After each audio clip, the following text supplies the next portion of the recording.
everyone, this is Fantasy-esque and welcome back to ClanGen, the Warrior Cats clan generator game. When we left off in the last episode, another one of our patrols that was supposed to be somewhat calm ended up in tragedy. So Daisy Wish once more went out on patrol with, this time, Blue Paw, her son and apprentice, and the only other cat that was kind of left because nobody else wanted to go on patrol with Daisy Wish, and nobody else was trusting their kids, their apprentices, with the deputy Daisy Wish. So the only other cat that was left to go on patrol with her was Stone Stripe. Now, unfortunately, on that patrol, they came across a dog, a big dog, who very quickly killed Stone Stripe. So Stone Stripe is now in Star Clan with Burnt Paw. So she's up here, guys. It's telling other Star Clan cats about the ambitions, hopes, and dreams she had for Feather Clan. I feel so sad for her. But at least, guys, she can now keep Burnt Paw company in Star Clan, who apparently knows what Darkkid's secret is and wants to tell some cat. What kind of secrets is Darkkid having? Well, isn't he Darkpaw now? Yes, he is. He is Darkpaw now. So we are going to dive into our cat list, see how everyone is feeling, what everyone is going through, and I suppose we're going to try and move on from all of the deaths that we have been seeing. Okay, guys, starting off with Froststar. So Froststar is debating swimming to cool down. That is all good. Daisy Wish is assessing the clan's physical strength and readiness for potential threats. Oh, Daisy Wish. You know, I was wondering... Excuse my throat. I was wondering whether after, this patrol that she had that was yet another failure, if other cats would start to maybe view her more critically. But then we kind of saw Alwhisker, I think it was Alwhisker and Whisperpaw show some kindness towards Daisy Wish following Stone Stripe's death. So I guess the cats are all sharing in this, sadness, and they're not casting Daisy Wish in a bad light or a worse light. They were already disappointed in her beforehand, but I think they're realizing that, certain things are out of her hands, and I don't think it's going to be suitable to keep blaming her because she's going to completely fall apart. So, yeah, they're trying not to hold it against her. I think some of them, may have some small grudges, but I think they had a grudge against Daisy Wish until Stone Stripe died. Because then everyone kind of felt bad for her because all these cats are dying on her patrols. So Daisy Wish, I kind of like that everyone's been coming together and trying not to blame her so much. So we'll see how things go from here on. But Daisy Wish, I think she's questioning a lot of things, and this is part of her being deputy, but I also feel like this is her way of coping, is to revert back into her deputy role and stop thinking about herself as Daisy Wish, start thinking about herself as the deputy of the whole clan instead of just the leader of a patrol. And they've lost cats, they've lost, a warrior who's been around for a while, so she's trying to think, like, okay, who's gonna step up in Stone Stripe's place, like what kind of duties did Stone Stripe have, who's gonna be helping Cicada Lotus keep the camp walls up, like that's what's going through her mind. Okay, Dawn Valley saw Kitty Pet rolling around a two-legged garden. Snail Dusk took a long walk on her own to mourn Stone Stripe in private. Snail Dusk. I kind of like that, our mediator was the one who did that. I wonder if she was close to Stone Stripe, because normally I would associate Stone Stripe with our other stripe, Child Stripe, and Burm. If anyone is going to be, absolutely heartbroken, actually 3 cats in my head would be absolutely heartbroken over Stone Stripe's passing. Cicada Lotus, who was her kind of mate beforehand, even though they broke up, but they were mates at one point. And Charred Stripe, who has been Stone Stripe's closest friend since the beginning of the clan, and Burm, who has been very, very attached to Stone Stripe ever since she joined the clan. So it's kind of intriguing. Okay, let's go ahead and do our usual mediation because I really do want kids from these guys. So, okay, romance increased, trust increased, dislike and jealousy decreased. So things have been getting really good on this end. Also, guys, something I didn't even consider beforehand. Like, I did not even consider this. But like, I didn't realize that, hold on a second. I didn't realize that when these different, the feelings they have, when it starts getting green, it changes into something else. I don't know why, it just didn't cross my head until now. The fact that down here, trust becomes reliance, comfort becomes security, like becomes platonic love, romantic like becomes romantic love.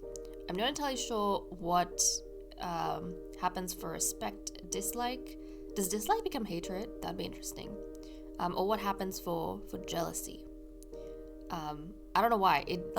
I have repeated some of these things before, as in, I've checked trust on some people and then reliance, but I didn't realize that it changes into more intense feelings. So that's kind of cool. Okay, moving on. Juliet cowers in his nest during a particularly rough storm. Oh, our nervous warrior who is an incredible runner. And this is even more tragic because he actually ran away from an abusive two-leg that used to own him. So that's so sad. That's so sad. Again, you know how we were talking about his story and his name, and we were thinking that maybe, some two-leg kids actually went ahead and thought he was a girl and named him Juliet, and then, later on the family found out that he was a boy, but they couldn't be bothered to change the name because that's the name the little kid picked.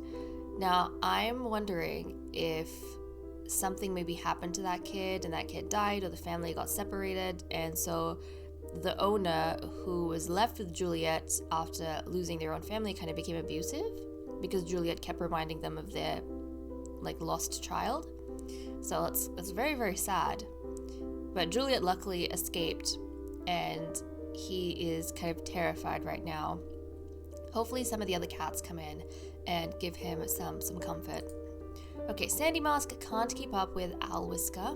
Okay, this is kind of cool. As the new, one of the new mentors, I feel like Al Whisker maybe is channeling all of her energy into teaching her apprentice, and Sandy Mask just cannot keep up with her. Okay, Bruce is finding the buzzing of cicadas annoying. Bloom Freckle is drinking water from a nearby stream. Okay, wait, hold on. Wait. Oh, never mind. I don't know why. I thought this was on Alice, but no, it is not. So, Violet Paw, right. Bruce is mentoring Violet Paw. Bloom Freckle is mentoring Dark Paw. And Al Whisker is mentoring Air Paw. Okay.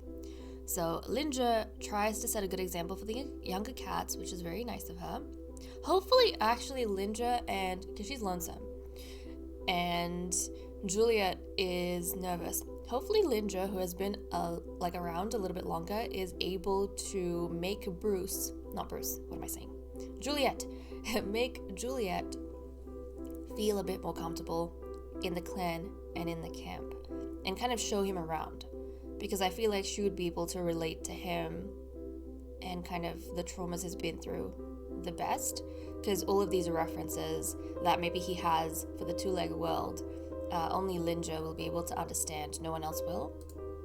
Okay, Biren is comforted by her clanmate's confidence in the safety of Feather Clan. Aww. That is, you know what? I can see Biren feeling kind of feeling as though they're in danger, or maybe getting worried about the fact that there is so much more danger than she previously thought. And she does have that childish quality to her. So I wonder if beforehand she kind of just assumed that because you're in a big clan, you're automatically safe. And yes, they do these patrols, they go out and try and make sure that the territory is clear of any dangers. For some reason, maybe that childish part of her deep inside just assumed that it would always be safe as long as you're in a clan. But the 2 incidents that have happened have kind of shaken that belief. But she's looking around now, and despite her concerns, she feels comfort because her clanmates, getting past the tragedies, are still confident that they can keep each other safe. So that's what matters. Okay, Alwiska found a wonderful napping spot outside of camp. Okay, so she basically just zipped out of camp, and that's why Sandy Mask could not keep up with her. Burm saw a kitty pet with the fluffiest fur imaginable today. Charred Stripe, sat all night at Stone Stripe's vigil. So I was right, guys. We were right. The friendship between Charred Stripe and Stone Stripe is still going strong, or I should say, kind of, kept up till Stone Stripe's very last moments, even after she had passed on. Charred Stripe. I was expecting Burm to maybe be a bit more torn up about Stone Stripe dying, but then again, she is. Actually, Burm, guys, is not strange anymore. She's righteous.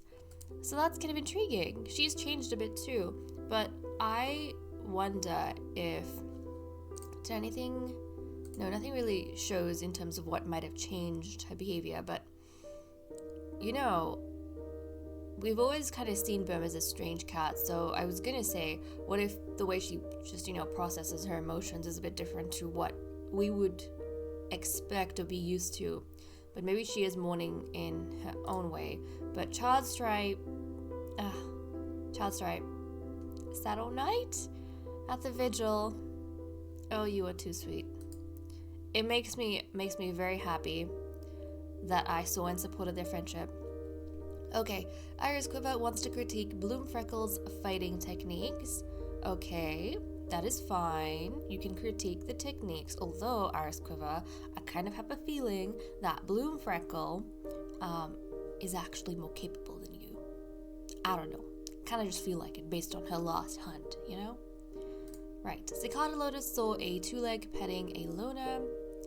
And Cicada Lotus as well. I thought he and Burm would be more torn up about this, but I suppose it didn't hit them. The death of Stone Stripe didn't hit them as hard as it did for apparently Snail Dusk and for Charred Stripe. Maybe Snail Dusk actually ended up becoming kind of in the background, really good friends with Stone Stripe later on, and we kind of just never really paid too much attention to that. Or maybe just as a mediator, she is more in tune with kind of emotional changes that happen in the camp. Okay, Blue Paw has had a good day today and actually feels confident in himself. Oh, Bloom Paw. Oh, Bloom Paw. You know what? I feel like this is a little bit complicated. I do feel really, really happy for him because, he's been insecure, and we were hoping during his apprenticeship with his mother that hopefully he will gain some confidence. So that is really good. But the fact that, he actually was on that patrol with his mother and Stone Stripe when she died. And I don't think this is Blue Paw being... he's a youngster, he's an adolescent. I don't think this is him being insensitive or rude. I think it's mainly him probably feeling so grateful that he survived when he could have died. He could have been the one to die in that patrol, but he survived. So he feels like that is a good day. Every day alive, like gratefulness, every day alive is a good day. And that's kind of helped with his confidence that they went through something so terrifying and he managed to get out of it alive. Okay. Eggpaw helps reinforce the camp walls with brambles. Guys. You know what? I kind of like the idea that maybe Eggpaw saw that his mentor, Burm, is maybe not kind of letting out all of the sadness she feels.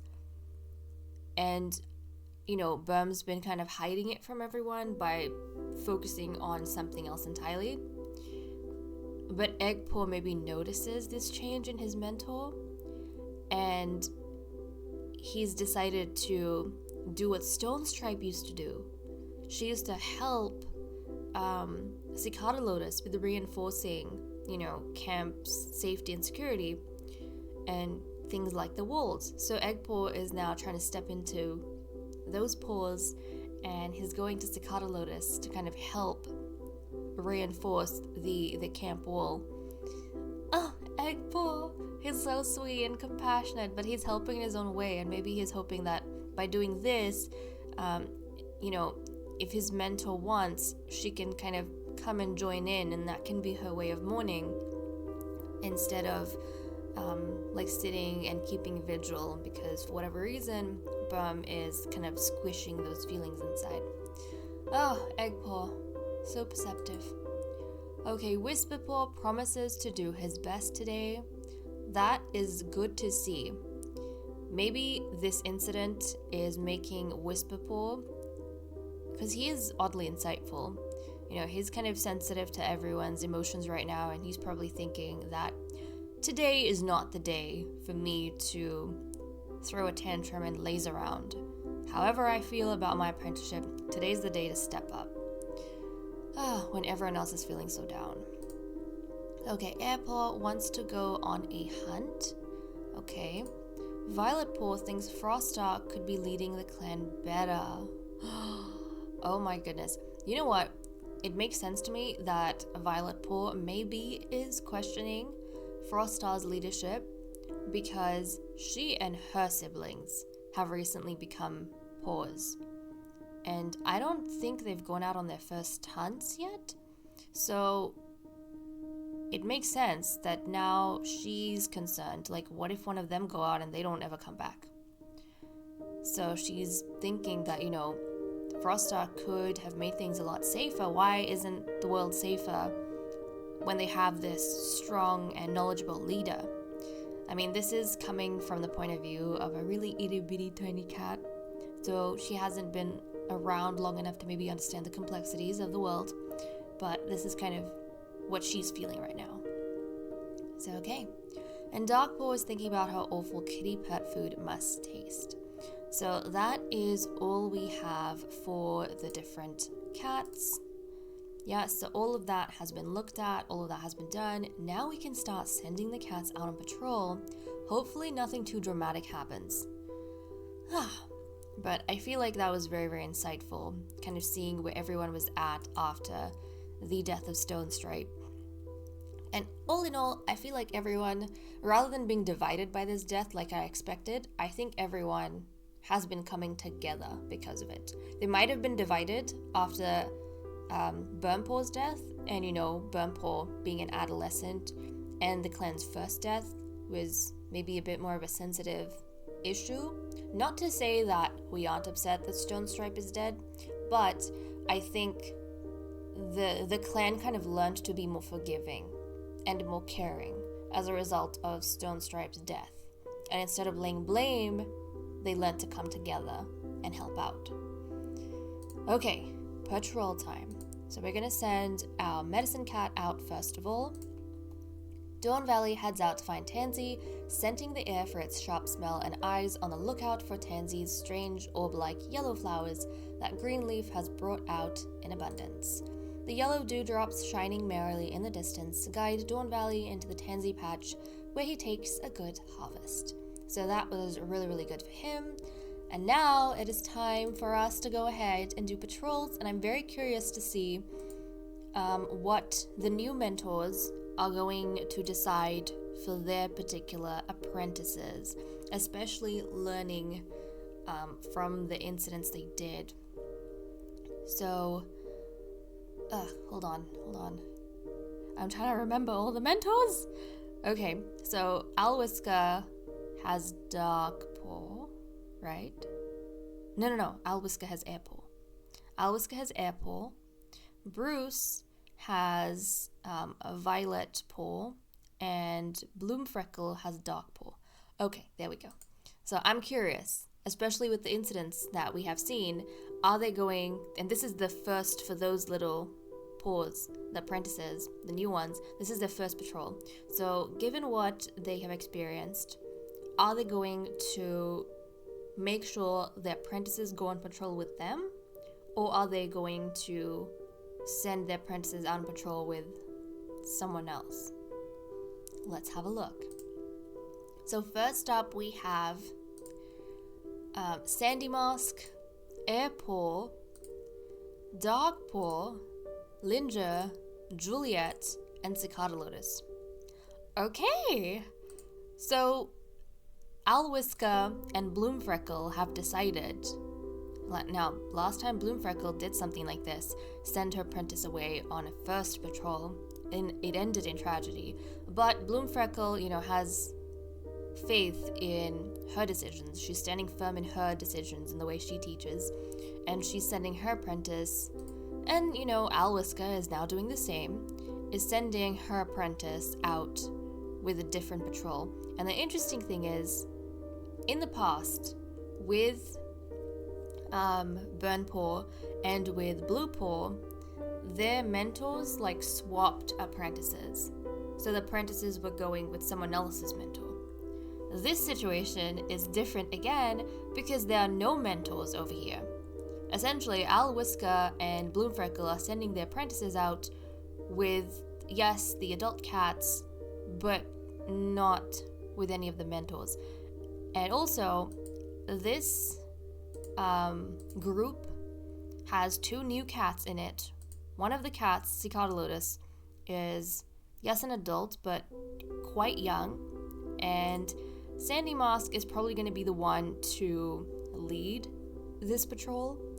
So I don't know. Maybe they're thinking that they're going to send these youngsters out on patrol with Sandy Mask to, go to a safer zone. Not entirely sure. Let's see. Okay, the patrol approaches a 2-leg nest perched on the beachfront while hunting. Jeez. The patrol cats split up using sentries to ensure that the 2 legs don't disturb their hunts. Okay, so that was a good decision because it was a relatively safe sort of hunt. Oh, Juliet was the patrol leader. I thought Sandy Mask for sure would be the patrol leader, but this kind of makes sense. So Juliet, because they came across, a 2-leg something, and Juliet, having been from a abusive owner, would probably understand how you approach something like this. So, look at that. That was I think, a good learning experience for the youngsters. Okay, time to send out another patrol. And, yep, so Bruce has decided that, nope, he is going with his apprentice. So we have Whisperpaw over here. Seems as though Bidden, again, has sent Whisperpaw out on a patrol separate from her, because I suppose she kind of notices that he's very disengaged when she's in the patrol with him, so she's trying to take advantage of the fact that he wanted to do his best today, and she's trying to send him out with, again, Bruce, who now also has an apprentice, but Bruce was doing really, really well with teaching him as well, so maybe she's hoping that Whisperpaw might see Violetpaw and Bruce and kind of learn something from their dynamic. So Whisperpaw, Violetpaw, Iris Quiver, Bruce, Daisy Wish, and Eggpaw. So it seems as though Burm has also decided to send Eggpaw out with these guys. Oh my goodness. So Bruce, he has a lot of apprentices on his hand. I don't know if Daisy Wish is going to be up to, taking active part in this patrol, or if she's going to hang in the background.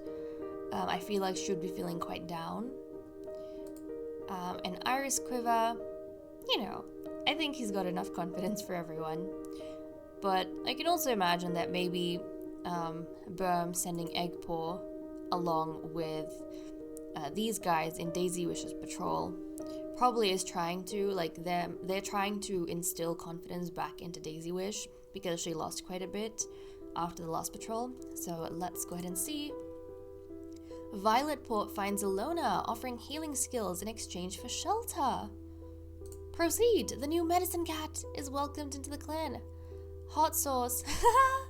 Hot Sauce joined the clan. Your clan's reputation towards outsiders has improved. What? Hot Sauce? Let's take a look at Hot Sauce. Where is he? Or she?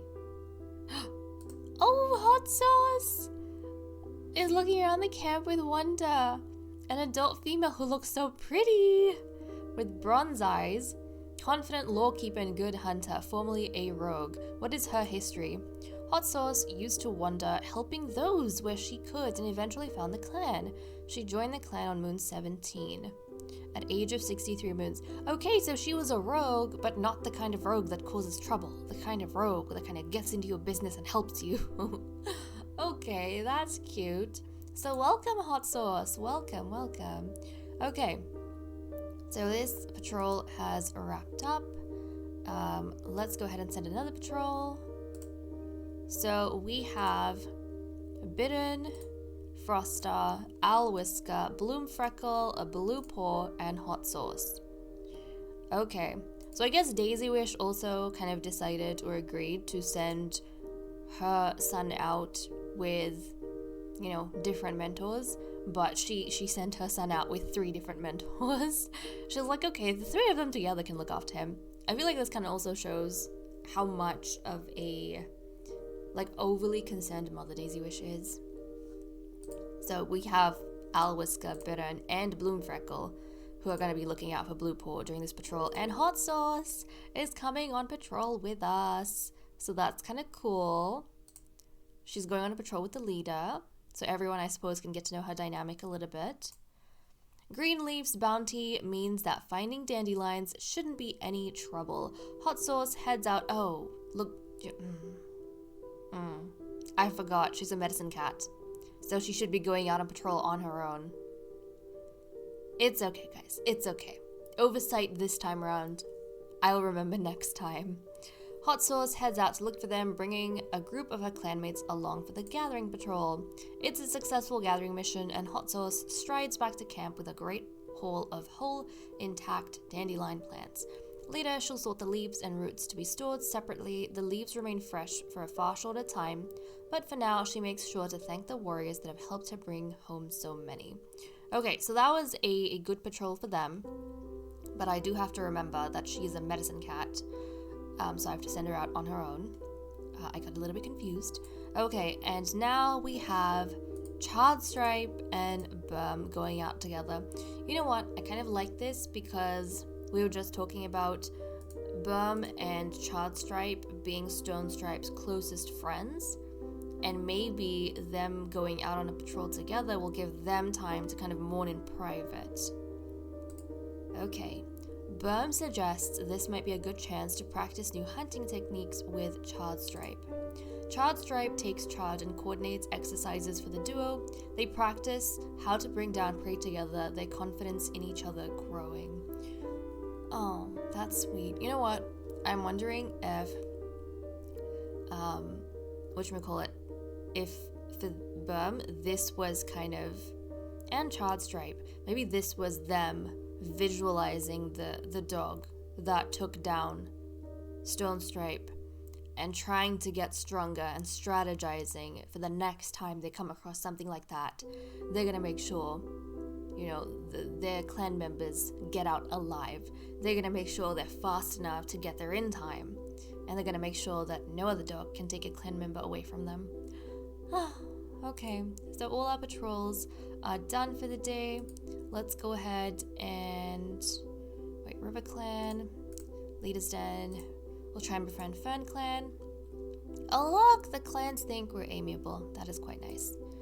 But okay guys, I'm gonna cut the recording here and then we'll jump back in to take a look at what happens next moon. So see you guys in a second.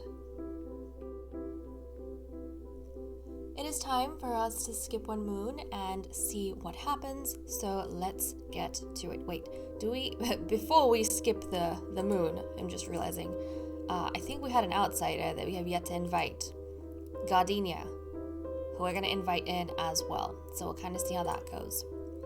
And we did have our deputy worried about the security or the numbers in the clan and the weaknesses and strengths. So I think having 2 new cats in, one being a medicine cat, will probably help soothe her concerns just a little bit. So let's time skip and see what happens. At the gathering, Froststar asks Fern Clan's leader a few questions about themselves, so relations have improved. Feather Clan search for Gardenia turns up nothing. Okay, so we didn't get him into the clan. Snail Dusk has gotten white cough, which is not good, but we have 2 medicine cats. Charred Stripe was dragged out into the ocean by the tide and inhaled a lot of water before managing to get out. She's been hacking and sputtering ever since. Oh no, Charred Stripe, you need to be careful. I think Charred Stripe was thinking too much and too hard about Stone Stripe, and she kind of didn't realize the tide come in. Okay, Sandy Mask was seen chasing a rogue off the territory. The clan has encountered Oleander Whisker. Who is Oleander Whisker? Oh my goodness. She looks so pretty. She looks so pretty. She looks like a gemstone. Is wondering about those new cats. She's a rogue.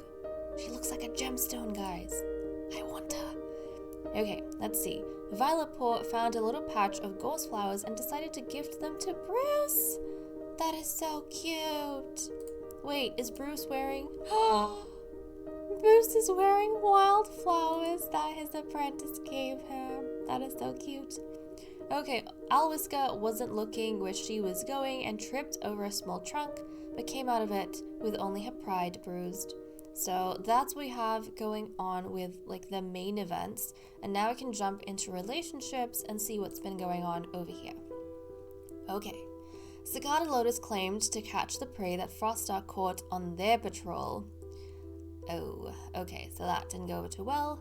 Bloom Freckle struggled to accept Darkpaw's different opinion on something. Oh, highly negative. And Bloom Freckle is actually Darkpaw's mentor. So I wonder if after the patrol that Darkpaw had, maybe Darkpaw was kind of arguing a point of view with Bloom Freckle. Now, I think he was sent out on the patrol with... He was sent with 3 cats. I think he was sent with Eggpaw and with Whisperpaw. I think so. And Bloom Freckle. Was it Violet Paw? No. Bruce and Violet Paw went together. Whisperpaw was in that patrol. Darkpaw went with Airpaw and Eggpaw, I think. I'm not entirely sure. Anyways, I think he went on the patrol with the younger cats. Actually, they only had 2 youngsters in that patrol. I think it was Darkpaw and Airpaw, and they were sent with the new cats, led by Juliet. And they came across the 2-leg cabin. So maybe he had some opinions about something he learned from the kitty pet cats.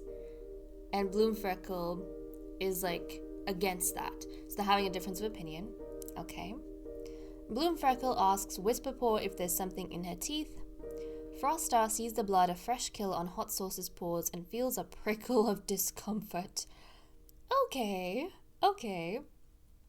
Froststar is telling Bluepaw about her own days as an apprentice. Oh, that's sweet. Bluepaw brought Daisy Wish some dry bedding. Oh, this is so cute. Bluepaw probably was sensing that his mother's been a bit down, so he brought some dry bedding for her. What a good son. Hot Sauce respects Daisy Wish's opinion despite disagreeing with it. Okay. I wonder if Hot Sauce kind of came to cheer Daisy Wish up, and Daisy Wish was kind of talking herself down, and Hot Sauce was like, well, I don't agree with you, but I'm not going to argue with the way you feel. and tell you that the way you feel is wrong. So that's considerate of her. Okay, Snail Dusk learns something new about a clanmate from Darkpaw. Okay. Iris Quiver tells her clanmate that Snail Dusk did a great job today. Oh, that's nice. That's nice. I like when people believe in Snail Dusk because I feel like she had a bit of a rough time in the beginning settling into her roles. Dawn Valley saves the funniest jokes for Iris Quiver. It's good to see that these two are still best friends. They used to be back when Dawn Valley was the leader, and I like that it's still continuing. Oh? Iris Quiver realizes he has more than a crush on Cicada Lotus. Guys. So, everything that kind of happened, I forget that Iris Quiver is Blue Paw's father. I forget. It has been so long since he and Daisy Wish broke up, and he was hung up on her for a while, but I wonder if, Daisy Wish, she doesn't think so much about Iris Quiver anymore. They kind of got over their heartbreak, and she's more focused on her son right now. And Iris Quiver, has been befriending like others, and we kind of saw that he stopped flirting with the ladies as much as he used to after his son was born and after he kind of mated with Daisy Wish. And instead, he's been budding up with some of the male cats quite a bit. And it seems as though in that time, he has developed feelings for Cicada Lotus. That's kind of interesting. That is kind of interesting. Okay, Dawn Valley tells a joke that only Frostar can understand. Oh, that's cute, because, these two are maids. Dawn Valley sees Hot Sauce be kind to one of Dawn Valley's friends, which is really good. Child Stripe shares an embarrassing story about Violet Paw she was asked not to share. Oh no, Child Stripe. Burm and Child Stripe gossip about drama nobody else knows. Oh, well, normally when this happens, we look at the last negative thing to happen, which was, Child Stripe and the embarrassing story. I wonder if that's what Burm and Child Stripe are discussing now. And I kind of like the fact that they kind of came together because they also went out on patrol together, and they were, in their own way, kind of mourning for Stone Stripe. While they were doing training and thinking about if this incident kind of happened in the future, they would step up and be fast enough to save the unfortunate cat. But yeah, maybe Child Stripe got told off by Violet Paw for sharing the story that she wasn't supposed to share. And then she came and she started telling Burm, like, I just got told off by Violet Paw. It went over my head. I didn't realize she would take it so seriously. She's an adolescent, like she's a little one, I didn't know little ones got so riled up about these things. So that's kind of funny. Burm and Darkpaw have a race. Darkpaw wins. Bidden thinks that Darkpaw smells nice today, which is nice. Though Bidden has been unhappy with Violet Paw, Bidden helped her with something. Okay, I think Violet Paw was being quite sassy like the past moon or so. Bidden gives Sandy Mask a big piece of fresh kill. The clan notices Sandy Mask and Iris Quiver share patrols more often. Okay, so maybe Iris Quiver and Sandy Mask are becoming really close friends. Bruce nods politely as Snail Dusk passes by. Bruce and Cicada Lotus trip over the same twig in camp. Blue Paw notices that Hot Sauce has been avoiding her responsibilities lately. Okay, I wonder what that's about. Maybe Hot Sauce, because beforehand we were saying that she was kind of conversing with Daisy Wish. Maybe she kind of got distracted from her duties a little bit, and she's been having a lot of long conversations with Daisy Wish, trying to help her emotionally. Whereas Blue Paw, he's kind of young, and maybe in his head it's like the medicine cat is supposed to be helping you with your physical sicknesses or avoid physical sicknesses. So he doesn't understand why the medicine cat, who is supposed to be in the medicine cat den, helping with injuries, is having all these long conversations with his mother. But she is helping. She is doing her job, but she's just doing it differently to what Blue Paw kind of expects. Okay, Alwiska and Frostar realized they were the only ones that saw a shooting star. After Blue Paw finished his food, Alwiska noticed he made a mess. Okay. Eggpaw doesn't shy away from Bruce's presence, which is really nice. I like that. Whisperpaw wishes he looked more like Burm. Okay. Airpaw is happy to run into Burm today, which is really sweet. Violet Paw thinks Bidden has interesting things to talk about. this is an improvement because Bidden was feeling a little bit annoyed with Violet Paw, but she was still helping Violet Paw with whatever was going on. And now Violet Paw thinks that Bidden is, quite interesting. So their relationship is improving. Dark Paw and Dawn Valley notice a cloud is shaped like a star. Blue Paw notices Linja sulking around camp again. Linja is rethinking how she feels about Violet Paw and gives her another chance. Oh, I like that. So some of these cats that were annoyed by Violet Paw's behavior and her sass, they are, trying to reassess the way they feel, give her a chance, see her in a new light, and maybe see her good points, focus on her good points a bit more. Okay, Juliet tells Blue Paw he'll save him a piece of fresh kill, which is nice. Juliet didn't expect Dark Paw to be so amicable today. I feel like Juliet, and we kind of saw in the last moon, he was, cowering in his den because of the thunderstorm, but then later on he led a patrol, and it was a safe patrol, a good patrol, and now he's getting along well with, the youngsters, so I feel like he's actually settling into camp really, really well, and that makes me happy. Something good happens to Hot Sauce, and most clanmates congratulate her, but Iris Quiver doesn't say anything at all. Okay. Hot Sauce is surprised when Violet Paw compliments her. You know what, guys? I feel like Violet Paw, she's improving. She's taking a turn for the better. She's improving her behavior and her attitude. And I think that is very admirable for a young cat. Okay, so we have wrapped up all of the events. Thankfully, nothing heart-wrenching or overly shocking. Well, aside from Chart Stripe, being dragged out into the ocean. Nothing too dramatic happened, so that is all good and well. We're gonna really, really quickly go ahead, I think, and check the relationships to see if anything has changed over here. Doesn't look as though anything has changed. The leader's inner circle still consists of Dawn Valley, Cicada Lotus, Bloomfreckle, and Iris Quiver. Yeah. And Hot Sauce has been acknowledged by the leader. Yep, okay, so nothing too crazy going on. Okay guys, with that said and done, I am gonna leave off here. Thank you so much for watching. I hope you all enjoyed, and I will see you all next time. Bye bye.